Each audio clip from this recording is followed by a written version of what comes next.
Governadores de São Paulo e do Rio de Janeiro debatem pacto federativo. Os detalhes na reportagem do Afonso Marangoni. O governador de São Paulo, João Dória, do PSDB, e o governador do Rio de Janeiro, Wilson Witzel, do PSC, se reuniram neste domingo para discutir o Pacto Federativo. A conversa ocorreu no Palácio das Laranjeiras, residência oficial do governador do Rio. Segundo Dória, o governo federal tem de descentralizar os recursos para os estados. Não é apenas São Paulo e Rio de Janeiro, para todos os estados brasileiros. Não pode ficar apenas no discurso do mais Brasil, menos Brasília. É preciso, de fato, colocar os estados brasileiros no contexto do país, sem discriminação e guardadas as proporcionalidades também.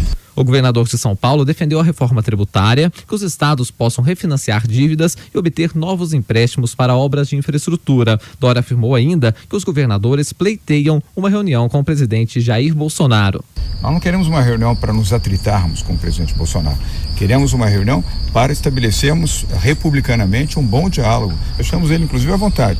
Se ele não quiser participar do Fórum de Governadores, nós iremos ao Palácio do Planalto ou ao Alvorada, onde ele desejar. Todos os governadores, não é uma ação de alguns governadores, mas são 27 estados que se propõem ao diálogo e ao entendimento pelo Brasil. Wilson Witzel disse que eles também discutiram sobre uma maior integração entre as polícias. Especialmente no combate à lavagem de dinheiro, que é hoje largamente utilizado para o tráfico de armas e de drogas. Isso, certamente, as nossas polícias têm muito a trocar entre si. Os dois governadores também disseram que São Paulo e Rio de Janeiro estudam uma cooperação no turismo. A ideia é integrar a área de negócios paulista com a de lazer fluminense. Bom, Josias e Souza, será que tem uma reunião anti-bolsonarista com esses dois governadores contra o governo federal, será?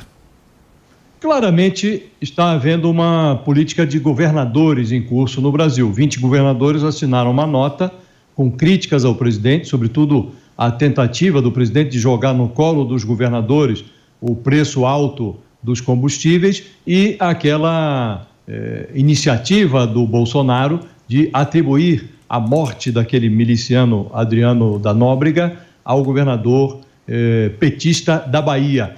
Essas duas ações do Bolsonaro produziram a reação dos governadores. Então tem hoje 20 governadores de olho na movimentação do Bolsonaro. E o Dória, governador de São Paulo, pré-candidato à presidência da República, ele tenta assumir a liderança desse grupo.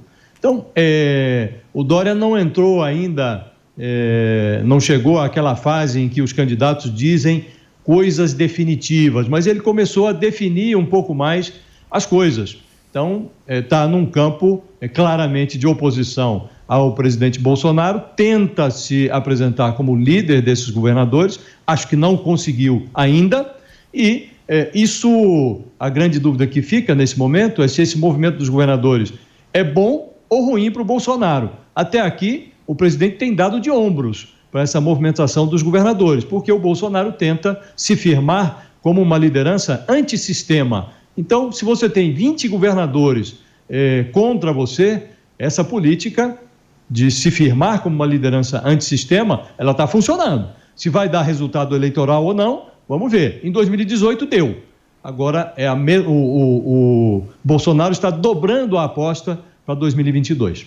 O Constantino, num ano que se discute a reforma tributária, né? Pois é, eu acho que esse é o principal fator de desentendimento, né? Se a gente espremer isso aí, tem muito de política, mas tem muito de disputa por recursos. O que foi dito ali no encontro dos governadores do Rio e de São Paulo, que são dois dos principais estados do país, vizinhos, representam bem o Sudeste, quer dizer, faz todo sentido do mundo essa proximidade, esses acordos. Mas o que foi dito ali é bom senso, né? Quer dizer, precisa renovar o Pacto Federativo, descentralizar recursos, e isso vai ao encontro do slogan do presidente Bolsonaro e o Paulo Guedes, que falavam de mais Brasil e menos Brasília, né? Então vai exatamente na direção pregada pelo ministro de Economia do governo atual. Agora, é óbvio que vindo de quem vem, a gente sabe que tem uma conotação muito forte de política, né? Ambos, Witzel e Dória, representam mais ou menos ali algo como o eleitorado de Bolsonaro um pouco mais ao centro. Eles tentam ocupar esse nicho do bolsonarismo sem Bolsonaro, né? De uma guinada mais à direita, com endurecimento da questão da segurança, não por acaso um dos temas destacados, né?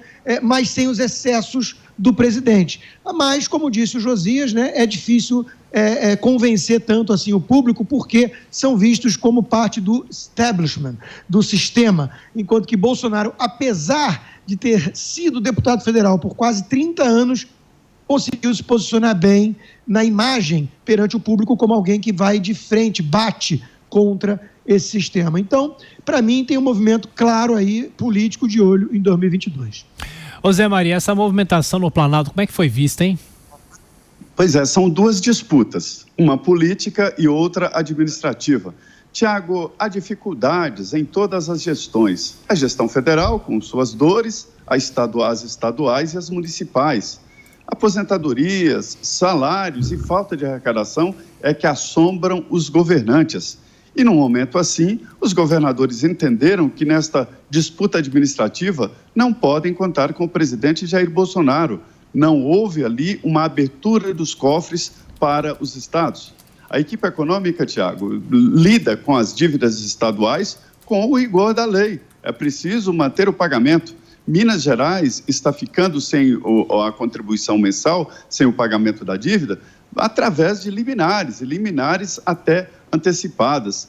Esta é a situação dos governos estaduais que não encontram apoio administrativo. E aí quebraria aquela máxima de que o governador não pode ser oposição. Os governos estão unidos, Tiago, e unidos pela dor, pela dificuldade de gestão.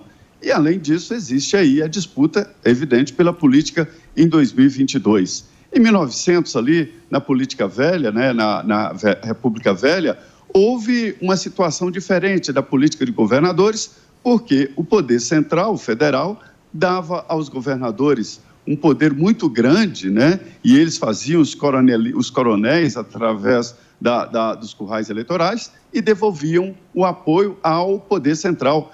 Desta vez, os governadores querem o poder sem dar poder ao presidente da República e ainda criticando o presidente da República.